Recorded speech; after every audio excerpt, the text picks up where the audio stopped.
All right, let's jump into this deep dive. We got a review about Content at Scale, this AI writing tool. And honestly, it's got me kind of curious, right? Like, is this thing legit? Is it really a game changer for content? Especially, you're someone who's always on the go. So I figure we unpack this review together and see what's what. Yeah, for sure. From what I saw, the reviewer seems to know their stuff. You're like a content director who's worked with a ton of marketing agencies. And they gave Content at Scale a 3.8 out of 5 stars. So that's pretty decent, coming from someone who's been around the block. 3.8, yeah, that's definitely enough to pique my interest. So what stood out to you right off the bat? What makes Content at Scale different from all the other AI writing tools out there? Well, the first thing that caught my eye was its focus on serious content output. Yeah. We're talking 2,000 to 3,000 word articles, which, I mean, that's a dream come true for anyone who's ever had to write, those long form pieces. Just imagine being able to crank out in-depth blog posts, reports, ebooks even, without spending hours just staring at a blank screen, Yeah, I can already see how that would be a huge time saver for busy content creators. But okay, let's back up a sec for those who might be new to this whole thing. What exactly is Content at Scale? How would you describe it? So basically, Content at Scale is it's AI-powered software designed to generate those lengthy SEO-optimized articles we were just talking about. Think of it like having a super-powered writing assistant, but it's all AI. It can write crazy fast. And while it's marketed more towards marketers, agencies, and publishers, the people who need to produce tons of content, it's definitely something that anyone can benefit from. Okay, so it's not just for the big players. That's good news for solopreneurs and smaller businesses out there. Now I'm really curious to hear what the reviewer actually thought about using it.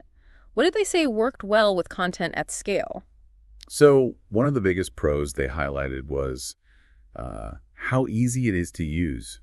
Apparently, it was pretty straightforward to integrate into their workflow, which is always a plus, right? Who wants to deal with complicated software? And speaking of integration, it actually works directly with WordPress, which is huge for a lot of content creators. Yeah, that's a big selling point for sure. What else impressed the reviewer? They were also really happy with Content at Scale's affordability. The starting price is only $24 a month, which is insanely affordable, especially compared to some of the other AI writing tools out there. It makes it accessible for, even individuals who are just starting out. That's pretty reasonable, especially considering all the features we're talking about. Now, I'm curious about this. Did the reviewer mention anything about Content at Scale's ability to handle different writing styles or tones? Making sure the AI-generated content actually sounds like it's coming from you and your brand. That's a good point, and I was looking for that too. But the review didn't specifically mention a feature for setting a brand voice. It seems like you might have to, do some manual tweaking to make sure it really sounds like you. Okay, so it's not a completely hands-off kind of tool. Gotcha. So you still need to be involved in the process and make sure the final product reflects your brand's personality. What about any downsides? Did the reviewer have any concerns or reservations about Content at Scale? Yeah, one thing they pointed out was that there's no free trial. And, for some people, that might be a deal breaker. Yeah. They want to try before they buy, which is understandable. I get that a free trial is always nice to get a feel for the software. But then again, Content at Scale's pricing is already pretty competitive, especially for what it offers. So maybe that kind of balances things out. What about a refund policy? Any mention of that in the review? Nope. Unfortunately, they didn't mention anything specific about refunds. So that might be something to dig into if you're, hesitant to commit with knowing what your options are. Good point. It's always better to be safe than sorry. So let's move on to some of the key features. What are some of the things that Content at Scale really boasts about? What caught your eye? Well, for me, the most impressive thing is just the sheer volume of content it can generate. Remember those 2,000 to 3,000 word articles we talked about? That's a huge plus for creating comprehensive and in-depth pieces, Yeah, definitely impressive. What about other features? Any mention of templates or built-in tools for grammar checking, plagiarism, stuff like that? This is interesting.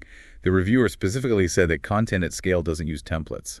It's more about custom content creation, tailored to your specific needs, which I guess could be a pro or a con, depending on what you're looking for. True.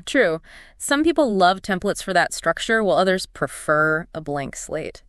I guess that custom approach fits with their whole high quality, in-depth content thing.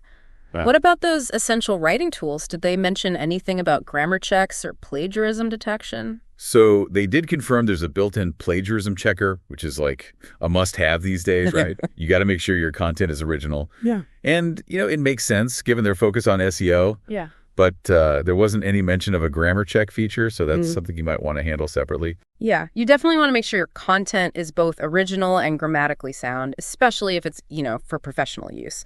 So Content at Scale's got the plagiarism part covered, but maybe double check that grammar. Before we move on, I got to ask about this whole 100-language support thing. Yeah. It's kind of mind-blowing, right? What are your thoughts on that? I mean, it's seriously impressive, right? Just imagine the possibilities. If you're like a travel blogger, for example, you could create articles in Spanish for your South American audience, French for Europe, even Japanese for like Asian readers, all from one platform. That's a whole new level of global reach, right? But like the United Nations of content creation. I'm starting to see why this reviewer gave it such a good rating. But okay, before we get too carried away, let's talk about the nitty-gritty, the pricing structure. Yeah. You mentioned it starts at $24 a month, but I'm guessing there are different tiers or options, right? Depending on your needs. You got it. The pricing is actually pretty unique. It's tiered based on how much content you need, the volume. So for smaller volumes, like if you only need 1 to 20 posts a month, it's $15 per post. But as you scale up and need more content, the price per post goes down.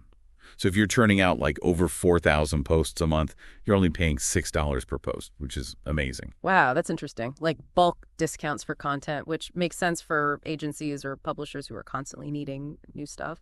So it's flexible, which is good. Did the reviewer mention any additional costs? Like, are there extra fees for things like AI detection or any of those other features? Yeah, good catch. They did mention a couple of things. There are separate charges for like AI detection and undetectable AI word generation, which might be something to consider. But, overall, the pricing seems pretty transparent. It seems tailored to different types of users. Sounds like they've really thought about how to make the pricing work for different people. Okay. Cool. Okay, so we've covered a lot here, from what Content at Scale is to its strengths and maybe some of the things to watch out for. What other aspects of this tool are you interested in exploring further? I'm really curious to see how Content at Scale fits into the whole bigger picture of AI taking on more creative tasks, Yeah. It's a pretty hot topic these days, lots of debate. Yeah. And I'd love to hear your thoughts on it all. Yeah, that's a great point. It's not just about the features and the pricing, but what it means for the future of how we create content. Let's dig into that in the next part of our deep dive. So, as we were talking about Content at Scale and its features and the pricing and all that, I kept thinking about how this tool kind of shows how much bigger AI is getting in creative fields. It's definitely causing a lot of debate and discussion. For sure.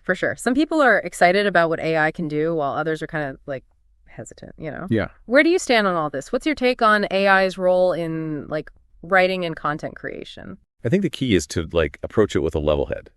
AI tools like Content at Scale, they can be super powerful, right? They can help generate ideas, streamline workflows, and just boost productivity in general. But they're not meant to totally replace human creativity. It's more like they're collaborators. Yeah. Intelligent assistants that free up our time so we can focus on the more strategic and genuinely creative parts of our work. Yeah, I like that analogy. It's not about AI versus humans. It's more like AI working with humans. How photographers use editing software. It doesn't replace their artistic vision. It just helps them enhance it. But how does that collaboration actually work in Content at Scale? From a user's perspective, what's the process like? Well, based on the review, it seems pretty straightforward. You basically give the AI some info about the topic you want to write about, some keywords, maybe a certain tone or style you're going for, and then Content at Scale does its thing. Uses its AI magic to generate a draft. So it's kind of like giving the AI a set of instructions and letting it do its thing. But I mean, how do we know if the magic actually produces good content? That's the big question, right? Totally. And that's where things get really interesting. So the reviewer, who we know has a lot of experience with content, was actually impressed with the quality. They specifically mentioned that Content at Scale uses something called natural language processing, or NLP, to create text that sounds human and is engaging and easy to read. Could you maybe break down NLP a little bit for those who might not be familiar with the term? What makes it so important for these AI writing tools? Sure. So NLP is basically the tech that lets AI understand and process language, just like we humans do. It's not just about recognizing words. It's about understanding the context, the little nuances, even the emotions behind the words. And that's what makes the content sound more natural, less robotic, and ultimately more engaging for the reader. So it's kind of like the difference between those chatbots that just give you pre-programmed answers versus one that can actually have like a real conversation. That's pretty cool. But okay, even with NLP, I imagine there's still a risk of the AI producing content that's like kind of bland or generic, right? Did the reviewer mention anything about that? They did. Yeah. And it goes back to what we were talking about earlier with brand voice. So the reviewer pointed out that content at scale doesn't have a specific feature for setting a brand voice, which means you might need to do some editing to make sure the content really sounds like you and your brand, Right. It's a good reminder that even with this fancy AI, you still got to be involved and put your own spin on things. It's like having a talented ghostwriter, but they need a little direction to really capture your voice. Now, this brings up another question. What kinds of content is content at scale best suited for? We've mostly talked about long-form articles, but can it handle other formats too? That's a good question. The review mostly focused on those longer pieces. But they did mention that content at scale doesn't use templates. It creates custom content based on what you tell it, which makes me think it could probably handle different formats, at least to some extent. So theoretically, you could use it for all sorts of stuff, right? Like blog posts, website copy, social media posts, maybe even scripts. As long as you give it the right prompts and info.